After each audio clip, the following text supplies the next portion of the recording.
Islam mu Rwanda. Islam ni idini ifite abayoboke benshi, ariko none bakomeje kugenda biyongera mu 1994 nyuma yaho gake ya jenoside yakorewe abatutsi, bitewe n'uruhare abayisilamu bagize mu gutabara inzirakarengane z'abatutsi zishwe muri Mata 1994. Islam mu Rwanda nayo yari ihari icyo gihe, aho Islam yari ifite abayoboke bake, ariko nanone bagendaga biyongera umunsi ku munsi bitewe n'imico yabo ndetse n'indangagaciro na kirazira. Mu gihe cya jenoside against Tutsi, idini ya Islam, abayisilamu mu Rwanda ntiryari rigize cyangwa se ryari bigize uruhare mu gutegura cyangwa mu gushikariza abantu jenoside yakorewe abatutsi. Nta namwe byanditse gushyigikira jenoside, ntabwo ibyo ngibyo biba ku bayisilamu batuye mu Rwanda ahangaha, ahubwo amateka menshi agaragaza ko abayisilamu benshi bagize uruhare mu guhisha ndetse no kurinda abatutsi mu 1994. Hari ingero nyinshi twakwifashisha ndetse dore ibisobanuro by'ingenzi. Abayisilamu benshi cyangwa se abayisilamu benshi batuye mu Rwanda baheruka n'indangagaciro z'idini ryabo zibabuza kwica, kandi none bakabuza kwica inzirakarengane iyo ari yo yose. Hari abantu benshi nk'imisigiti, ndetse hatanzwe n'ubuhungiro ku batutsi bahigwaga.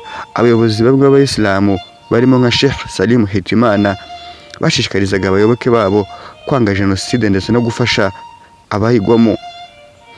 Nyuma ya jenoside yakorewe abatutsi, Rwanda Muslim Community ariyo yitwaga nanone icyo gihe ntabwo yitwaga Rwanda Muslim Community, ahubwo hari irindi shyirahamwe ryayoborwaga umuryango w'Abasilamu mu Rwanda. Iki shyirahamwe ryitwaga Amuru benshi iyo urivuze uhita uryumva, abantu rero iryo zina bararizi cyane. Ariko uyu munsi ni Rwanda Muslim Community. Rero nyuma ya jenoside yakorewe abatutsi, abayisilamu nabo bahawe ishimwe ndetse banashimirwa uruhare rwiza bagize mu gihe cy'amateka akomeye. 1994 bagerageje kurwanya interahamwe zari zije kwica abatutsi, bahisha abatutsi barabarinda, ndetse nanone banarwana kugira ngo batinjira mu musigiti naho bari bahungiye. Nubwo hari abishwe, baragaragaje ubutwari ndetse banahisemo kurinda ubuzima aho kwifatanya n'abicanyi. Muri ibi bice byinshi by'u Rwanda, cyane cyane Kigali nka Nyamirambo, imisigiti yakiriye cyangwa se yakiriye abatutsi benshi bahigwaga. Abayisilamu mu bayisilamukazi none bahishaga mu ngo zabo mu misigiti. Hari interahamwe zatinyaga kwinjira mu misigiti, bituma bahungiyemo barokoka. Hari n'abarokotse bavuga bati, iyo abayisilamu bataba imiryango yacu twari gupfa twese. Abayisilamu bahisha abantu mu ngo zabo, ndetse nanone hari n'inkuru nyinshi z'abantu ku giti cyabo. Abayisilamu benshi bahisha abatutsi mu ngo zabo, nubwo byari bishobora gutuma bicwa. Babafataga nk'abavandimwe, ntibarebe ubwoko cyangwa se aho baturuka, cyangwa se barebe ubumuntu ubwo ari bwo bwose. Ibi byatumye abatutsi benshi nyuma ya jenoside bavuga ko babonye urukundo n'ubumuntu mu dini y'Isilamu. Umuryango w'Abasilamu none warokoye ibihumbi by'abantu benshi. Ubushakashatsi bugaragaza ko abayisilamu barinze abatutsi benshi ndetse n'abandi batari abayisilamu. Mu gihugu hose abantu ibihumbi bahungiye mu misigiti bakarokoka. Nanone ikaba imwe mu mpamvu nyuma ya jenoside hari abantu benshi bahinduye idini bavuga ko bashimiye uburyo barokowe. Jenoside none yakozwe n'abantu bafite ingengabitekerezo mbi, not idini. Hari abantu benshi bagize ubutwari bwo kurwanya ikibi, harimo n'abayisilamu. Umuntu human buruta ubwonko cyangwa idini. Sheikh Salim Hitimana yari umwe mu bayobozi b'abayisilamu mu Rwanda. Yashishikarije abayisilamu kwanga ndetse no kwijandika mu byaha bigize jenoside no gufasha abahigwaga. Yagize uruhare none mu gutuma imisigiti iba ahantu ho guhungira. Sheikh Abdul Karim Gahutu yari umuyobozi w'abayisilamu nanone bashishikarije abantu guhisha no kurinda abatutsi. Yafashije mu bikorwa byo gutanga byabo ubuhungiro ndetse no mu misigiti no mu ngo. Sheikh Saleh Habimana nyuma ya jenoside yabaye umuyobozi kandi abaye umuyobozi mukuru w'abayisilamu mu Rwanda. Yatanze ubuhamya ku ruhare rw'abayisilamu mu gufasha ndetse no kurokora abantu. Yagaragaje ko abayisilamu benshi ndetse banze kwifatanya n'abicanyi. Abaturage bo mu Nyamirambo, Kigali, nubwo amazina yabo yose atanditswe cyane mu bitabo, amazina y'abayisilamu bahawe ibihembo by'ubutwari, abo ngabo bose bagiye bagarukaho. Yego nyine hari abayisilamu ku giti cyabo bagaragayeho nyine n'ubutwari mu gihe cya Jenoside yakorewe Abatutsi, bakaza none no guhabwa ibihembo cyangwa gushimirwa ku mugaragaro. Ariko none ni ingenzi kumenya ko u Rwanda mu bihembo byose byahawe by'ubutwari bitangwa cyangwa se bitareba idini, ahubwo bibonwa n'umuntu uwo ari we wese wakwigaragaza mu gikorwa cy'ubutwari. Sheikh Musa Fazil Harerimana azwi mu bagize none ubutwari bwo guhisha nanone kandi no kurokora Abatutsi. Yashyizwe mu cyiciro cy'intwari kandi none yitwa intwari y'u Rwanda. Nanone abahawe ishimwe ry'igihugu kubera igikorwa cye. Sheikh Salim Hitimana nanone nubwo atamenyekanye cyane nk'uwahawe igihembo runaka ku giti cye, ibikorwa bye nanone by'ubuyobozi byagize uruhare mu gukunda ndetse no gushishikariza abantu kwirinda kwijandika mu byaha byibasira inyokomuntu mu kurinda ubuzima bw'abantu benshi. Yagiye ashimirwa nanone mu mateka y'u Rwanda nk'umuntu wagize uruhare rwiza. Abayisilamu bashyizwe mu barinzi b'ibihango. Isilamu yageze n'aho ishyira abantu mu barinzi b'ibihango. Mu Rwanda hari icyiciro cy'abantu cyitwa abarinzi b'ibihango cyangwa se abarinzi b'igihango, cyashyizweho na Rwanda Governance Board. Iki cyiciro kirimo abantu barokoye abandi mu gihe cya Jenoside. Muri bo harimo abayisilamu benshi ku giti cyabo, nubwo amazina yabo yose atajya agaragara cyane mu itangazamakuru.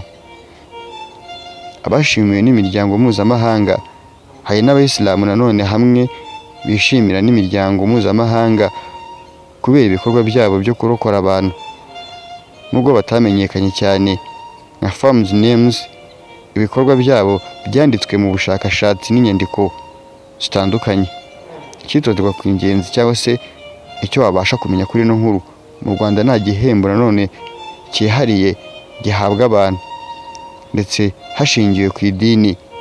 Hari abayisilamu benshi bakoze ubutwari ariko nanone ntibigeze bamenyekana cyangwa ngo bahabwe ibihembo ku mugaragaro, ndetse ubutwari bwinshi bwakozwe n'abantu basanzwe, ordinary people.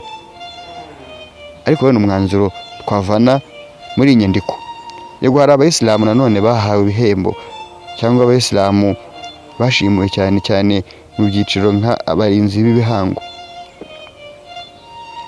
ariko amazina yabo ntabwo none azwi cyane kandi igihembo gishingira ku gikorwa, si ku idini. Mu mateka akomeye u Rwanda rwanyuzemo, twabonye ko ikibi gishobora kurwanwa kandi nanone abantu bakishyira hamwe, ariko nanone twabonye ko ubutwari n'ubumuntu bitazima. Mu gihe cya Jenoside yakorewe Abatutsi hari abahitamo inzira y'urupfu, ariko nanone hakaba n'abandi barimo n'abayisilamu bahisemo inzira y'ubuzima, urukundo n'ubutabazi.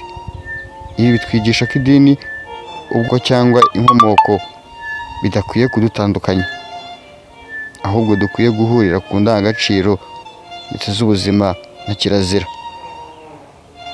Uyu munsi inshingano yacu ni ukwibuka, kwigira ku mateka no kubaka ejo hacu hazaza. Ejo hazaza niho heza kandi niho zahabu yacu. Nta gusubira inyuma. Ntituzemera ko amateka yisubiramo ukundi, ahubwo duharanire kuba abantu barinda abandi nk'uko bamwe babikoze muri ibi bihe. Ibi bihe byari bikomeye cyane.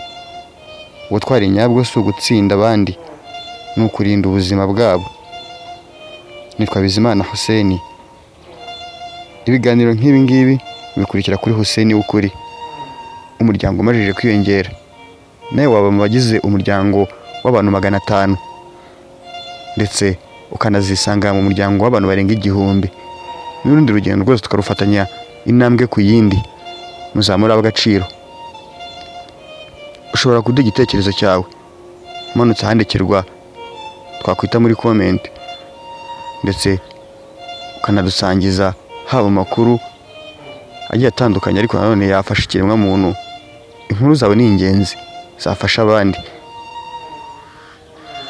Twemeye kubana namwe muri uru rugendo kandi nimwe dukorera. Aya ni ameza y'ibiganiro. Nitwa Bizimana Hussein. Waba ufite inzozi zo kugura ikibanza, kugura inzu ndetse n'imitungo itimukanwa yose, gana Ukuririyo Estate Agent. Turagufasha kukurangira aho wagura ikibanza cyiza kandi ku giciro cyiza. Amazu y'ubwoko bwose, dukorera mu karere ka Rwamagana mu mirenge yose. Waba ufite icyifuzo cyangwa igitekerezo, twandikire kuri iyo nimero iri muri screen zawe. Icyitonderwa, waba uri mu Rwanda cyangwa se uri Rwotamasimbi, aho hose turagufasha. Tuguhuza n'ugura ndetse tukabahuza n'ugurisha. Ibi byose tubikora ku giciro gitoya. Tubaha ubwisanzure mu kumvikana ku giciro cy'icyo kibanza cyangwa se cy'uwo mutungo utimukanwa. Icyo mwumvikanyeho natwe tukaba aricyo tugenderaho. Ibi byose tubikora dukoresheje ukuri ndetse n'ubunyangamugayo, ubunyamwuga.